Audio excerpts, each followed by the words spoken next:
Hello, everyone, and welcome to this week's episode of VNture Podcast with your hosts, myself, Taros113, and MR. It turns out MR just had too many VNs to read to cover for last month's Readport, and so we are going to continue the Readport party as MR continues to talk about a few VNs he's read, especially focusing on the whole gameplay aspect of it. So, MR, what can you start us off with? Oh, it's Demon Lord season, okay? You know it. Okay, last time we left off on Yamizome Liberator. It was very edgy, revenge story kinda with Demon Lord you are working with. So, today I'm bringing Suzukuri dungeon in which you work with a Demon Lord.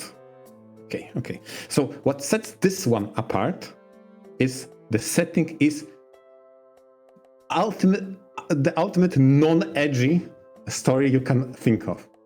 Because it takes all the edge off. It tries to be the most comfortable and nice, comfy Demon Lord story there is. Like, it's so wholesome if it's approached. So the general premise is this. The protagonist is a broke adventurer that has a fascination about dungeons.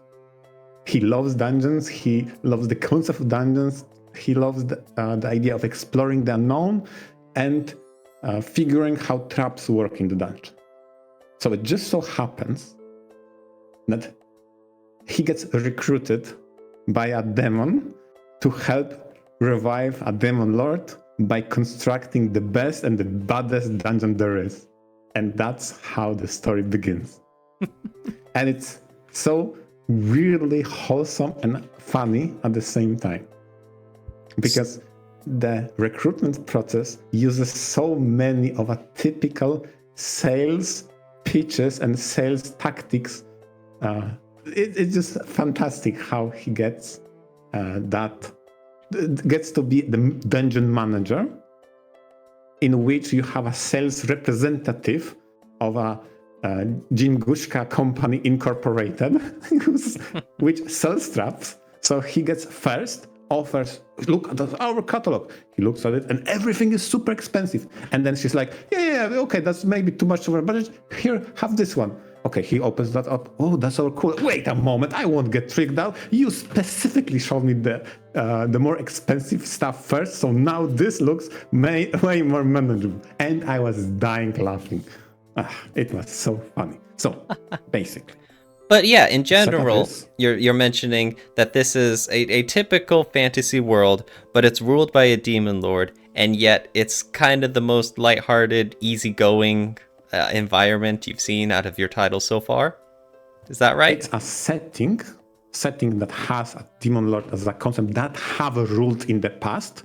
Currently, the demon lord, wants to be revived, to achieve of which you need to explore dungeons. How do you want to explore dungeons? By drilling more into the mountain to find her fragments. How to fund such an expansive search to create a dungeon that allures adventurers you can steal gold from. What? It's so silly.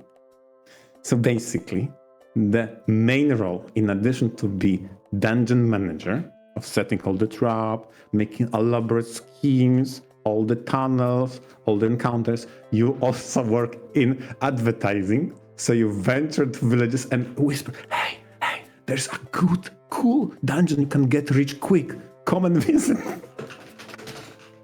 And then you spring traps on unsuspecting adventurers, rob them from the gold, and then lead them outside. So they become recurring customers, going back and try to get back their gold. These are so hilarious. Mm-hmm.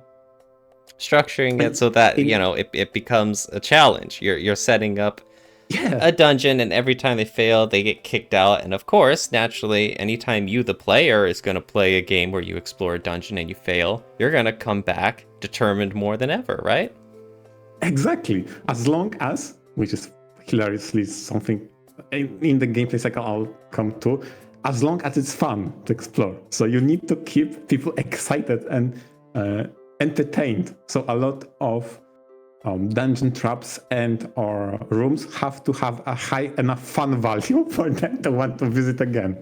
Mm-hmm. Okay, and true. Again, the story goes out of their way to tell you, listen, we have health and safety inspectors looking over those poison mushrooms, so they have at most bad stomach and diarrhea for a week. It is non-lethal, okay? We tested that. Like, what? Have safety inspection? Yeah, because we are doing a responsible dungeon. We are not killing anybody. We are not harming permanently. We're just, bruising them and stealing their money. Like, what the fuck is going on? It's so hilariously wholesome. Okay, interesting. Oh, man. Yeah, it is the least edgy Demon Lord story I've read in, I think, ever, honestly. Mm-hmm. As far as the gameplay goes, I assume it's entirely about building your own dungeon to ward off increasingly stronger adventurers who are trying to descend to its depths. Exactly. So, similarly to a game in which you need to manage your time in a school, like a school setting, you need to manage two axes. First, you interact with your dungeon, you buy some traps, you rearrange some decorations, you expand rooms, you improve your units which guard some passages, okay? And also you talk to your crew, because throughout the adventure you'll hire more and more demons, or maybe some other humans that will sell their souls and there are cultists like that, okay? It's a funny story, okay? And on the flip side, you will visit the local towns, spreading gossip to allure some adventurers with the promise of there's a big treasure room at the end. For all those adventurers that reach the end, they'll get riches. Okay? So you need to manage those aspects of talking to the townspeople that come to visit you in the night raid to get the treasure, but you have your defenses up, so you repel them, but it's still fun enough and exciting enough so they will allure more people and give you basically comments on Google review. Okay, that dungeon was cool because that trap was actually really funny. Like, what? I'm reading the summary of the gameplay portion and it's all hilarious comments like, oh, that guard was kind of strong, or oh, I guess that spinny wheel hit me 2 times. That's actually funny. Like, what are those comments? Well, I mean, it's very funny, that little intersection of fantasy and reality. The whole idea of a Google or Maps reviews or Yelp reviews about how much they enjoyed the dungeon experience for something that's typically seen as a fantasy life or death, possibility. Exactly. Yes, dungeon. A lot of settings in anime adjacent media like, oh, venturing in dungeons is very dangerous. You can lose your life. It's a risky business adventure. Here it's like, I just on the Ferris wheel. Like it's treated like an attraction. Fun for the whole family. Exactly. Okay. Your family next time. But how well it's very nice that it has a fun premise and all, and that's a good starting point. But as far as the gameplay, the nuts and bolts itself, did you like it? Okay, we're getting close to that because in a typical fashion of a management game, it has a time limit, okay? And you got a time limit before the Juniushka company insurance policy expires, and you need to extend the work. It's crazy, okay? Yeah, of course. There's always financial goals and deadlines. Okay. Yes. Okay. So you manage your finances, and probably this is the first aspect I need to bring up, because imagine you played a VN that has an insert opening animation that it fades to black after the prologue, and it shows a very fancy animation and welcome to the title, right? I suppose. Okay. So some of the VNs have that transition to the opening, right? You play the game, there is a prologue or introduction and interlude, and then you have opening. Okay. So, since I'm playing this game completely blind, trying to manage finances, talking to heroines, building the dungeon. And after, I say, 2 hours, maybe 3 hours, I hit an opening. Like, oh yeah, it blasts off with all the sound effects, all the new characters I haven't seen yet interact with the game. And then I get a pop-up, congrats, you lost. Do you want to play another run? I'm like, what? It's a roguelike?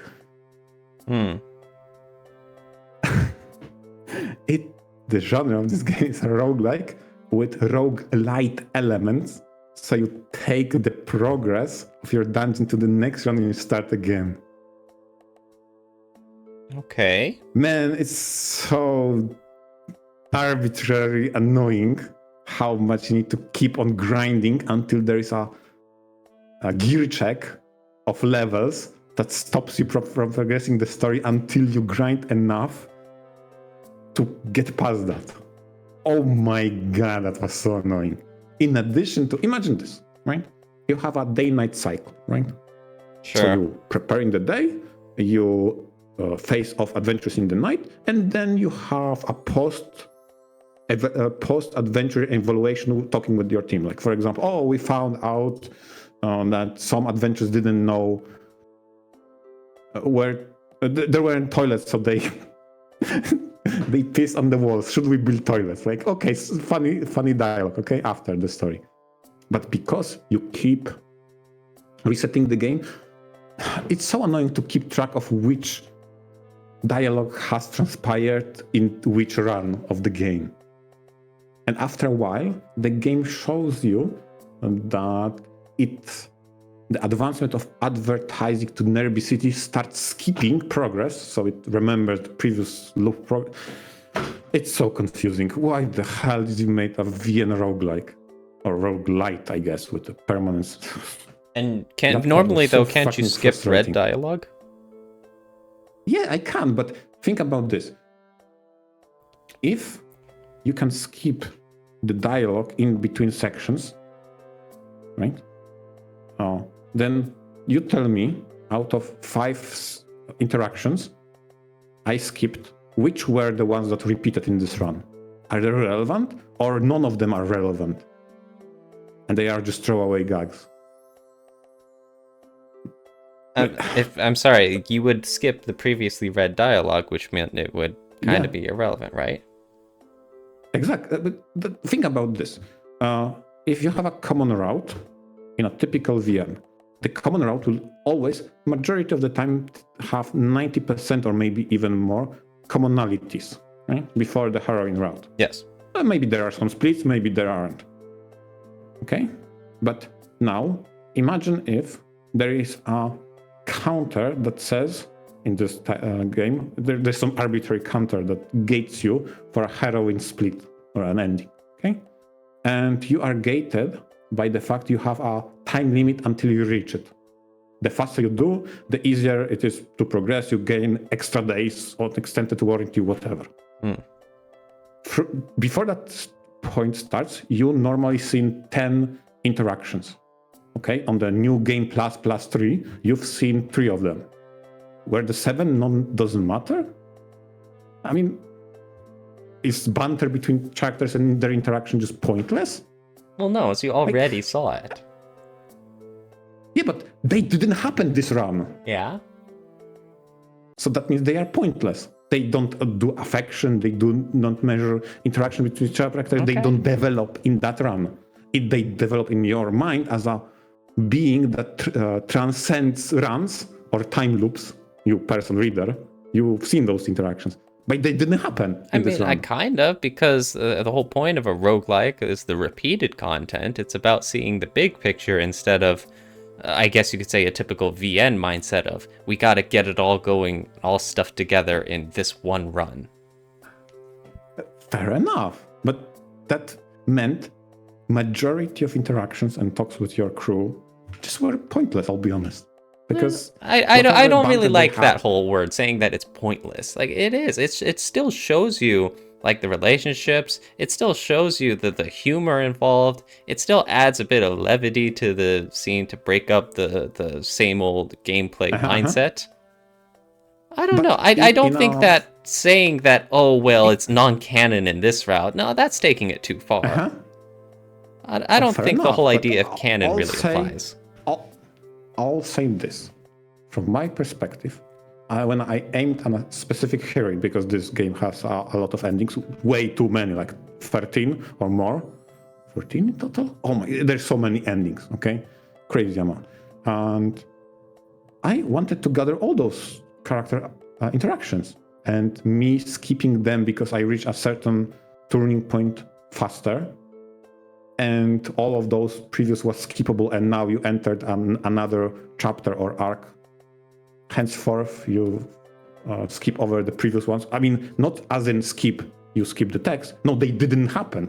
You didn't have the time for those events to transpire. You reached another chapter, and that same character you aimed for, even though their banter event with you did not happen, they still develop feelings or relationship with you. Because ultimately, that event did not influence how they view you, but rather they are the testament. If given time, they would show that. I don't like that.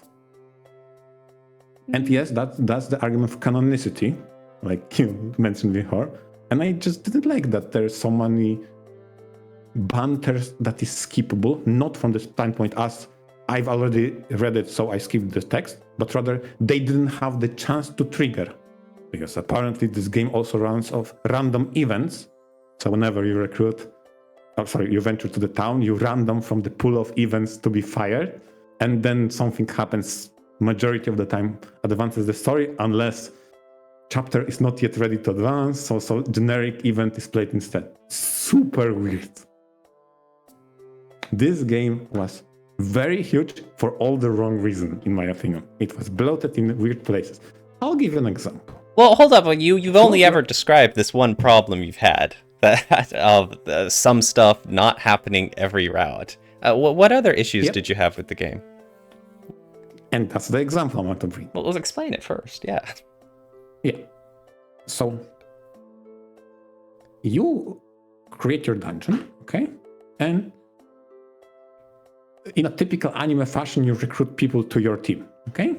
But that's not the only people you interact with. You also advertise to towns, of which some of the adventurers are also the heroines, and they will never join your defend the dungeon team, let's call it. But they will become your friends and or heroines with endings, but they will only exclusively fight against you, right? So they will challenge the dungeon. Dungeon is so fun. You'll have a friendship like that. You're the how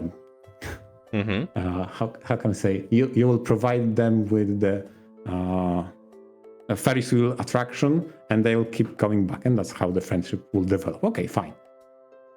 But this was so freaking grindy, and every single time you advertise to the same town, the difficulty increases, and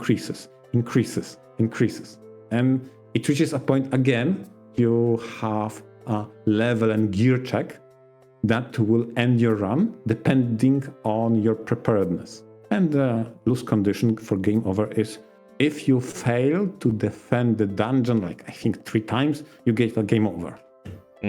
Okay, so the towns represent heroines you want to recruit or maybe aim for endings for. If you keep repeating them, then the difficulty will increase until you get a game over. And so you take another game from the start, from the very start, go to the place. You wish you could grind from the start, but no, you actually get skipped to the point you were previously. So it's a very slow grind. And how can I describe it the best? So every single time has some sort of gameplay metric, right? Now, town level 1. Okay, cool. You advertise and it improves to town level 2. But if you did so in the previous loop, it won't advance to level 2, it will advance to level 5. Because it skips level to save you time. Yeah, but you only did one advance. So that means you had a one trigger on your event in the heroine progression. Okay, so previously your heroine progression from level 1 to level 2 was one event. Now you had one event that represents from level 1 to level 5. Okay, so the second event, instead of being progress from level 2 to level 3, is from level 5 to level 10. The grind, oh my god, it was so fucking annoying. And funny enough, it wasn't even that difficult, it was just annoying. Because those encounters keep being longer and longer and longer. Man, the grind part was the most annoying part of this. Everything else felt really thematic, really funny. How you could use traps in an unconventional way. For example, you expect a trap to be, I don't know, spikes, a room with lava, etc. No, your trap was literally making a merchant stand inside a labyrinth, so the adventurers go there to resupply before the boss, but you rig the prices so you get the income, and they lose the boss fight anyway. Like, that's hilarious. They go in trying to buy potions, they kind of get those potions, but they pay so much more, you rip them off, and then they face the boss that was prepared for those potions. That's hilarious. Mm-hmm. Yeah, rigging it. If not for the grind. Sorry? Of course, rigging it. You could do all the fun stuff that would normally be frustrating and cheap when it's the player character trying to go through a dungeon in an RPG. But now it's like, you don't have to worry about that. You're the one, bullying all these NPCs who are trying to clear your dungeon. Now's your chance to stomp on them. Be as unfair as you want. And you kind of feel, if you've ever played a game that has a rest stop just before the boss, like, yeah, I know this design, I'm going to exploit it. Like, okay, that's actually funny. You feel like the game developer that created the rest spawn point before the boss. Oh, dear. Man, that's actually funny. But the event grind is so annoying. Oh my god. Especially given the fact that sometimes the events were random and you don't get the progression, but you do get progress as in level grind and difficulty, but not with heroine you aim for. So now you get even harder to reach the point you previously failed at, and you got guilt checked in. Oh man, the gameplay was so freaking grindy, even though the game and the story was super wholesome. It's so funny how everybody approached with, oh yeah, you get a consolation prize for reaching this deep into that. Like, what? That was so funny. That's neat. Yeah. But, okay. I guess you could just say that's the fate of a lot of gameplay, roguelike, what's it called? Just building up your experience each time to get greater and greater heights, is that eventually it does turn into a grind. It's a balancing act of how fun can we make this before players are getting kind of tired of the same old formula. Similar to ladder structure, at the end with a ladder structure, some heroines are unlocked or they appear later on in the title. So think about this. If it takes you an hour, rough estimate, an hour to reach a first unlockable adventure heroine, but on average it takes you 2 or 3 hours to unlock the 5th. So imagine if you failed a gear check and got game over on the 5th, so you need to make another run to reach her, but this time it's harder. Oh my, and maybe that's my fate as a completionist who completed the game, but I was losing my mind on the last runs. They were unnecessarily long because the adventure parties became so big.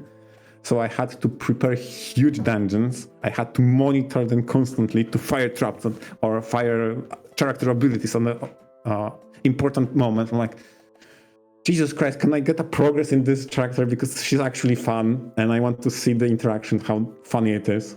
I see. So while the start of the game, and I would say by the middle point, was absolutely hilariously fun, especially you could experiment with a lot, the end game was crazy optimization and grind, sadly. I figured you would like something like that, though. The whole optimization thing. Yeah, well, that's fine. Finding out what works and what doesn't, that's actually very enjoyable. But by the end, you were running one thing. Just one optimized dungeon. yeah, there's like ruthless efficiency and nothing else. Because you don't want to spend unnecessary time fixing the mistakes. So you had your one build, you keep repeating it 7 more times. Every single time it takes longer. That's true. That's true. I feel that. Don't get me started on the very last heroine, which again, because of the ladder structure, you have to keep going to the towns.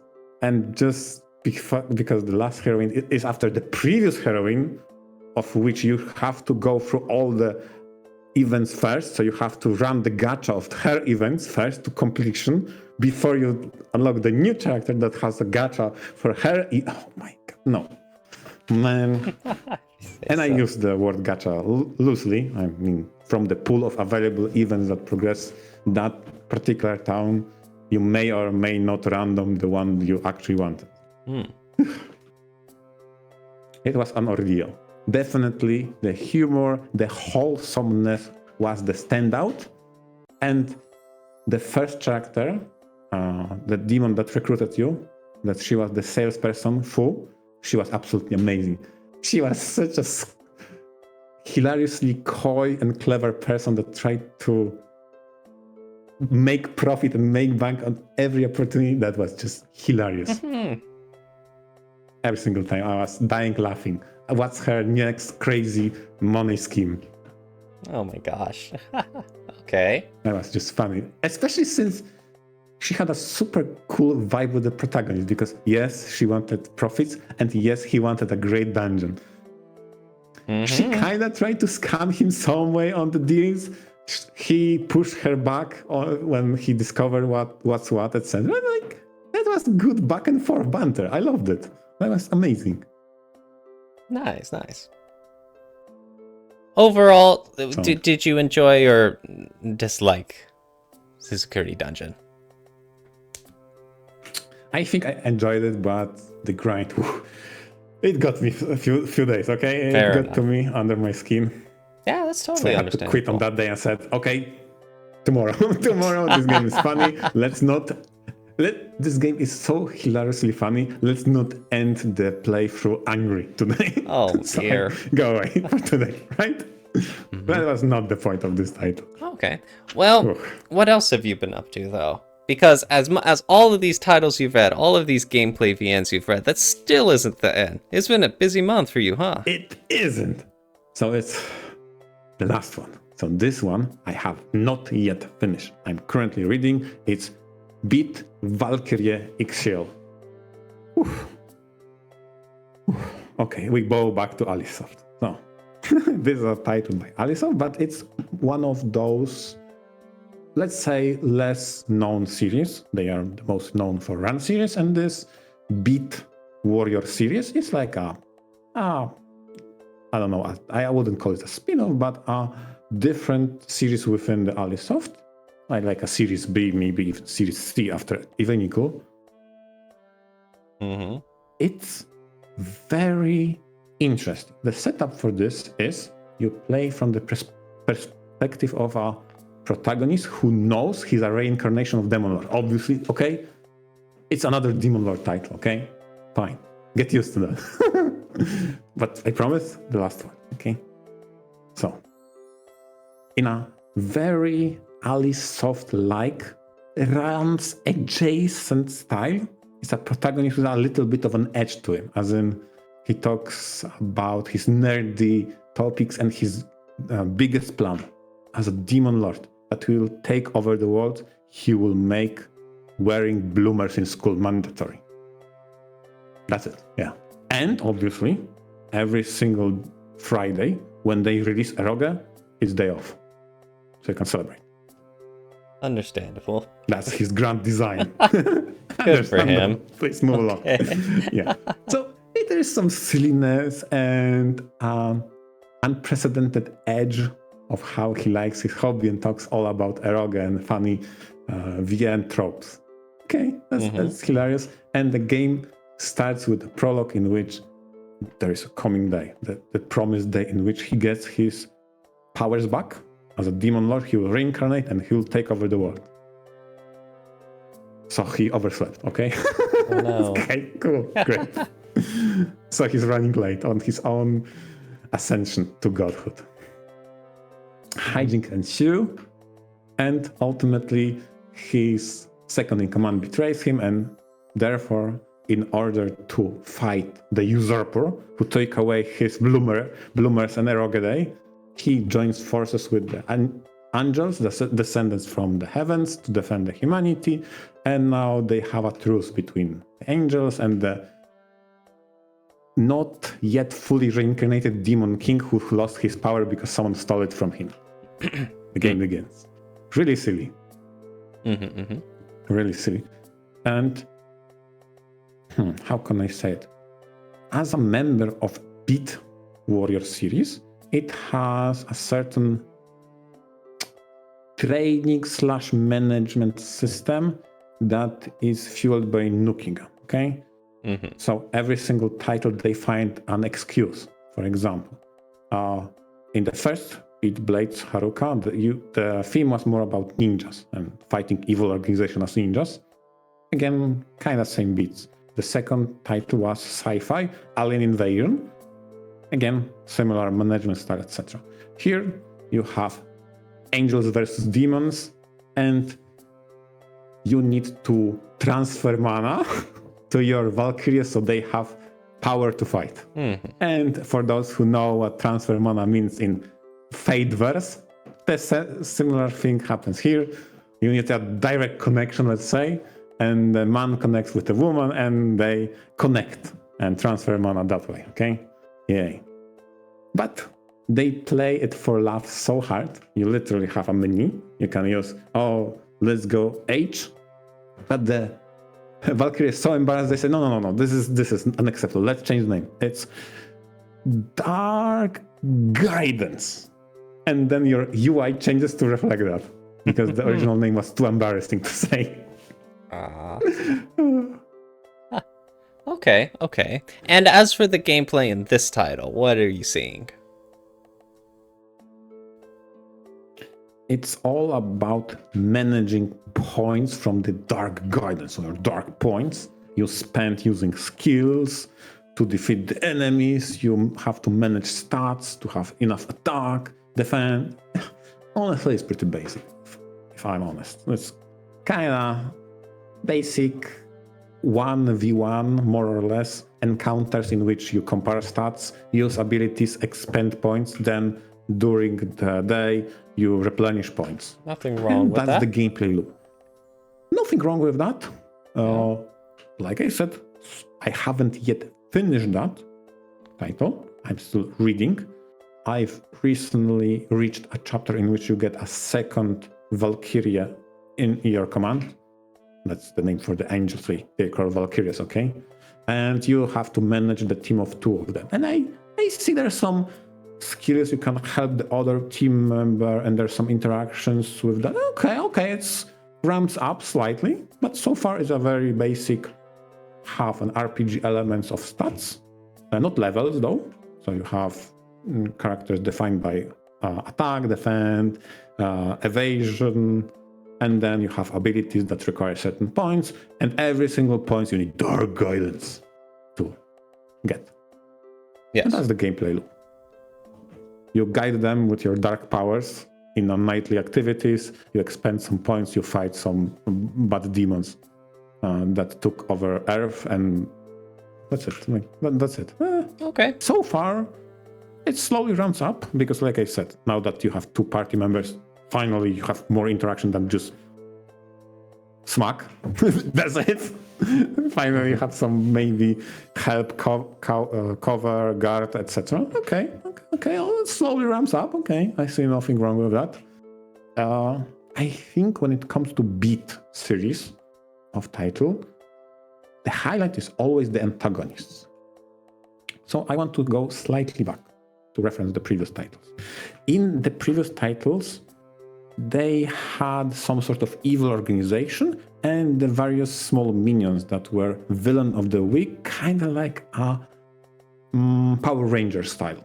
So this week you have this kind of antagonist that you have to overcome in order to uncover the larger scheme. Here, in the Beat Valkyria IXSeal, you have a more pronounced and more serious antagonist that tie into larger narrative, which I actually appreciate. They took an effort rather than having a villain of the week you can hand wave away, whatever they existed. No, you actually have multiple of antagonists that have ties back to the protagonist. Because remember, he's the reincarnation of a demon lord. He got betrayed and stolen power, and he faces off his own commanders from the past. Like, wait, that's actually really cool. I want to uncover his relation with the characters that oppose him right now. Like, yeah, I'm invested. Holy crap. Now I'm in. It's interesting. Okay. All of those demons you currently face off reference the 7 deadly sins of Christianity, right? So obviously, for the setting for work, the one deadly sin that was left with the protagonist was lust. Obviously, okay, no Kigelas, yeah. And you face off all the other segments of the desires. Okay, we'll see where it goes. So far, I really enjoy how they made those antagonists relate to the protagonist. And because he's a reincarnation, he doesn't have those memories. So he wants to uncover his own previous loops and how he developed that army, what led to them defecting right now and opposing him. Like, hey, that's compelling. I'm in. So, all right. Then hey, that's good to hear, and hopefully it goes well for you in the future and things play out nicely. As I promised, this is the last gameplay view with Demon Lord for this month. So on the next Readport is Demon Lord back, at least for this one. Who knows about that? How I like this one. Yes. Very cool. Like very cool. Very interesting. And thank you everyone for listening. This has been a very interesting dive into some very interesting titles that have been very similar yet different in other ways, especially in the way that they take the whole visual novel, I guess you could say, essence of it, but also tie in gameplay aspects too, to blur that line between visual novel and video game. I always find those like distinctions and interactions interesting. So perhaps we'll see more in the future, but if not, thank you very much for all of you listening in, and I hope you enjoyed. Yeah, thanks to all our listeners, and tell us what was the grindiest VN you've played. And with that, venture out. Venture out.